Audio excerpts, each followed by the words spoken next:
श्री स्वामी समर्थ सर्वांना. स्वामींनी दिलेले एक वचन आणि 15 वर्षातील ते खरं ठरलं. हृदयस्पर्शी स्वामी समर्थ कथा. श्री स्वामी समर्थ. मित्रांनो, आज मी तुम्हाला एक अशी कथा सांगणार आहे जी श्रद्धा, संयम आणि स्वामींवरील अखंड विश्वास याची आहे. ही कथा महाराष्ट्रातील सातारा जिल्ह्यातील एका छोट्याशा गावात घडते. त्या गावात गणेश भोसले नावाचा एक गरीब शेतकरी राहत होता. त्याचं मातीचं घर, 2 एकर कोरडी जमीन, घरात पत्नी सुमन आणि 7 वर्षाची मुलगी गौरी. गरिबी होती, पण एक गोष्ट त्याच्याकडे खूप मोठी होती. ती म्हणजे स्वामी समर्थांवरील अढळ श्रद्धा. गणेश दररोज सूर्योदयापूर्वी उठायचा आणि आंघोळ करून घरातील लहानशा देवघरात स्वामी समर्थांच्या फोटोसमोर दिवा लावायचा आणि फक्त एकच मंत्र म्हणायचा, श्री स्वामी समर्थ. 108 वेळा. गावातील लोक त्याची थट्टा करायचे. अरे गण्या, इतकी भक्ती करून काय मिळालं तुला? तो फक्त हसायचा आणि म्हणायचा, स्वामी मला जे द्यायचं असेल ते योग्य वेळेस देतील. 1 वर्ष दुष्काळ पडला, शेती जळाली, घरात धान्य संपलं, उधारही कोणी देईना. सुमन रडत म्हणाली, आता काय करायचं? गणेश शांतपणे म्हणाला, चल एकदा अक्कलकोटला जाऊ. दोघांनी थोडं पैसे जमवले. बसने अक्कलकोट गाठलं. स्वामींच्या समाधीसमोर गणेश शांतपणे बसला. तो काहीच न मागता फक्त डोळ्यातून अश्रू वाहत होते. तो म्हणाला, स्वामी, माझ्याकडे काही उरलं नाही, पण तुमच्यावरचा विश्वास अजूनही आहे. त्या रात्री धर्मशाळेत गणेश झोपला. मध्यरात्र झाली. त्याला असं जाणवलं की कुणीतरी त्याच्या डोक्यावर हळूवार हात ठेवला. त्याने डोळे उघडले. खोलीत मंद प्रकाश होता आणि त्याला स्वामी समर्थांसारखी एक तेजस्वी संन्यासी आकृती दिसल्याचा अनुभव झाला. त्या आकृतीने फक्त एकच वाक्य म्हटलं, घाबरू नकोस, वेळ आली की मी स्वतः तुझ्या दारी येईल. क्षणात प्रकाश नाहीसा झाला. गणेश घामाघूम होऊन उठून बसला. तो अनुभव स्वप्न होतं की ध्यानावस्थेत अनुभूती हे त्यालाही समजलं नाही.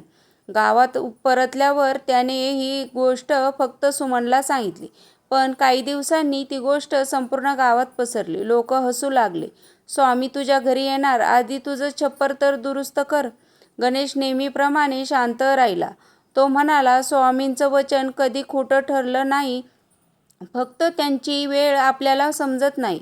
वर्ष सुरू लागली. 1, 2, 5, 10 आणि 15 वर्षे उलटून गेली. गणेश म्हातारा झाला, पण एक गोष्ट बदलली नाही. रोज सकाळी तो स्वामींचं मंत्र तितक्याच श्रद्धेने म्हणत होता. आणि मग एक रात्र झाली, जिने संपूर्ण गावात इतिहास बदलून टाकला. बाहेर मुसळधार पाऊस, विजांचा कडकडाट. रात्रीचे 12 वाजले होते. अचानक त्याच्या जुन्या लाकडी दरवाजावर टकटक असा आवाज आला. गणेश हळूहळू दरवाजाकडे चालू लागला. त्याने दार उघडलं आणि दारात जे पाहिलं त्याने त्याच्या डोळ्यावर क्षणात अश्रू आणले. 70-80 वर्षाचा एक वृद्ध संन्यासी उभा होता. अंगावर पूर्ण भिजलेले कपडे, हळूहळू दार उघडत समोर कमंडलू, गळ्यात रुद्राक्षमाळ, चेहऱ्यावर विलक्षण शांतता, डोळ्यात अनवर्णनीय तेज. त्या वृद्धाने फक्त एक प्रश्न विचारला, बाळ, खायला एक भाकरी मिळेल का? गणेश क्षणभर गप्प उभा राहिला. घरात फक्त 2च भाकऱ्या होत्या, एक त्याच्यासाठी आणि एक सुमनसाठी. सुमनने हळू आवाजात विचारलं, उद्या आपण काय खाणार? गणेश हसला आणि म्हणाला, ज्याने आज आपल्याला दारात यायचं ठरवलं तो उद्याचीही व्यवस्था करेल. त्याने घरातील 2 भाकऱ्या त्या संन्याशासमोर ठेवल्या, थोडी भाजी आणि 1 लोटी पाणी. वृद्ध संन्याशाने अत्यंत शांतपणे जेवण केलं. प्रत्येक घास जणू प्रसादासारखा ग्रहण केला. जेवण झाल्यावर त्यांनी गणेशकडे पाहिलं आणि हलकंसं त्याच्या डोक्यावर हात ठेवला. ते म्हणाले, ज्याच्या घरात दारिद्र्य असलं तरी दार बंद नसतं, तिथे कृपा पोहोचायला वेळ लागत नाही. हे बोलून ते ओसरीवर बसले. पाऊस अजूनही कोसळतच होता. रात्रभर गणेशला झोप लागली नाही. का कोण जाणे? त्या संन्याशाकडे पाहताना त्याला 15 वर्षापूर्वीचा अनुभव पुन्हा पुन्हा आठवत होता. पहाट झाली. कोंबड्याने आरवायला सुरुवात केली. गणेश ओसरीवर गेला, पण तिथे कुणीच नव्हतं. संन्यासी निघून गेले होते. फक्त त्या जागी ते बसले होते तिथे एक छोटी जुनी लाकडी स्वामी समर्थांच्या पादुकांची जोडी ठेवलेली होती. त्याच्या बाजूला एक चिठ्ठी. गणेशने थरथरल्या हाताने ती उघडली. त्यात फक्त एकच ओळी लिहिलेली होती, सेवा कधीच वाया जात नाही.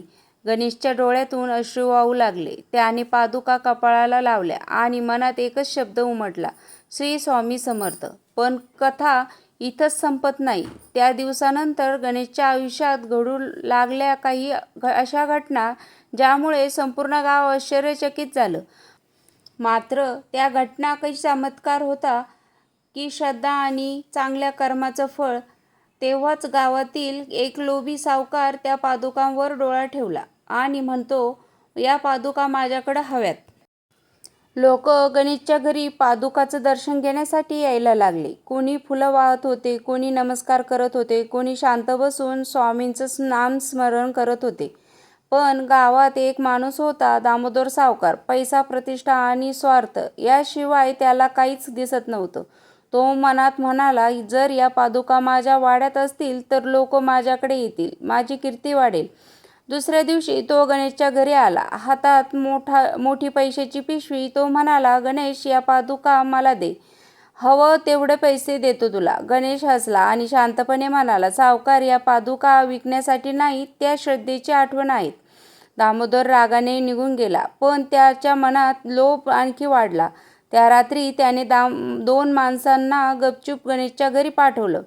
त्यांना फक्त पादुका घेऊन यायच्या होत्या. मध्यरात्र झाली. दोघे हळूच घरात शिरले. देवघराजवळ पोहोचले. पण जशी त्यांनी पादुका हात लावला तसाच घराच्या अंगणात बांधलेला एक म्हातारा कुत्रा मोठ्याने भुंकायला लागला. गणेश आणि सुमन दोघेही जागे झाले. चोर घाबरले आणि रिकाम्या हाताने पळून गेले. दुसऱ्या दिवशी गणेशला सगळं समजलं. गावकरी रागाने म्हणाले, सावकाराला धडा शिकवायला. पण गणेश फक्त एकच गोष्ट म्हणाला, स्वामींना मला सूड शिकवला नाही, त्यांनी सेवा आणि क्षमा शिकवली. काही दिवसांनी दामोदर सावकार अचानक खूप आजारी पडला. औषध झाली, वैद्य झाले, पण मनाची भीती कमी होत नव्हती. एक दिवस गणेश स्वतः त्याला भेटायला गेला, हातात तीर्थ आणि थोडासा प्रसाद. दामोदर आश्चर्याने म्हणाला, मी तुझं वाईट केलं तरी तू आलास? गणेश हसला आणि म्हणाला, स्वामींचा भक्त वैर घेण्यासाठी नाही, प्रेम देण्यासाठी ओळखला जातो. हे शब्द दामोदरच्या मनात स्पर्शून गेले. त्याच्या डोळ्यात पाणी आलं. त्या दिवसापासून त्याचा स्वभाव हळूहळू बदलून गेला. त्याने गरिबांना मदत करायला सुरुवात केली. त्याची जमीन त्याने अन्यायाने घेतली होती ती परत दिली. पण एक प्रश्न अजूनही गणेशच्या मनात होता, तो रहस्यमय संन्यासी नेमका कोण होता आणि मी तुझ्या दारी येईन या वचनाचा खरा अर्थ काय होता? गणेश रोज त्या पादुकांसमोर बसू लागला. तो कधीही काही मागत नसे, फक्त एकच मंत्र म्हणायचा, श्री स्वामी समर्थ. एक दिवस अक्कलकोटहून एक वृद्ध कीर्तनकार त्या गावात आले. गावकऱ्यांनी त्यांना संपूर्ण घटना सांगितली. त्यांनी पादुकांचं दर्शन घेतलं आणि गणेशकडे हसून पाहिलं. ते म्हणाले, बाळा, तू अजूनही त्या रात्रीचा अर्थ पूर्ण समजलेला नाही. गणेशने नम्रपणे विचारलं, म्हणजे? कीर्तनकार म्हणाले, तुला आठवतंय स्वामी काय म्हणत होते? गणेश म्हणाला, वेळ आली की मी स्वतः तुझ्या दारात येईन. कीर्तनकार शांतपणे म्हणाले, आणि ते आलेच ना? गणेश क्षणभर गोंधळला. तो म्हणाला, पण ते स्वामी होते याचा पुरावा? कीर्तनकार हसले आणि म्हणाले, बाळा, प्रत्येक वेळ देव चमत्कार करून भेटतो असं नसतं. कधी तो भुकेल्या माणसाच्या रूपाने येतो, कधी एखाद्या संताच्या रूपाने, कधी एखाद्या अनोळखी प्रवाशाच्या रूपाने, आणि कधी आपल्या अंतःकरणातील देमध्ये. हे शब्द गणेशच्या मनात खोलवर उतरले. त्याच्या डोळ्यात अश्रू आले. त्याला 15 वर्षापूर्वी ती अनुभूती आठवली. स्वामी, मी तुझ्या दारी येईन असं म्हटलं होतं, पण त्यांनी माझं रूप कसं असेल हे कधीच सांगितलं नव्हतं. गणेश हसला आणि पहिल्यांदाच त्यांच्या मनातला तो प्रश्न पूर्णपणे शांत झाला. काही वर्षांनी गणेश निधन झालं, पण जाण्यापूर्वी त्याने ती पादुका गावात एक लहानसं स्वामी समर्थांचं मंदिर बांधण्यासाठी दान केलं. आजही त्या गावात एक परंपरा आहे. कोणताही भुकेला माणूस त्या मंदिरात आला तर त्याला प्रथम जेवण दिलं जातं, नंतर आरती होते. कारण गणेश नेहमी म्हणायचा, स्वामीची पूजा फुलांनी नाही तर भुकेलेल्या अन्न आणि दुःखी माणसाला आधार देऊन पूर्ण होते. कथेचा संदेश. मित्रांनो, ही कथा श्रद्धेची आहे, सेवेची आहे आणि स्वामी समर्थांच्या एक महान शिकवणीची आहे. कोणत्याही भुकेल्याला माणूस रिकामा हाताने जाऊ देत नाही. आपण स्वामींना मंदिरात शोधतो, पण कदाचित त्या आपल्या दारात मदतीचा अपेक्षा घेऊन आलेले एखाद्या गरजू व्यक्तींमध्ये आपल्याला भेटत असतील.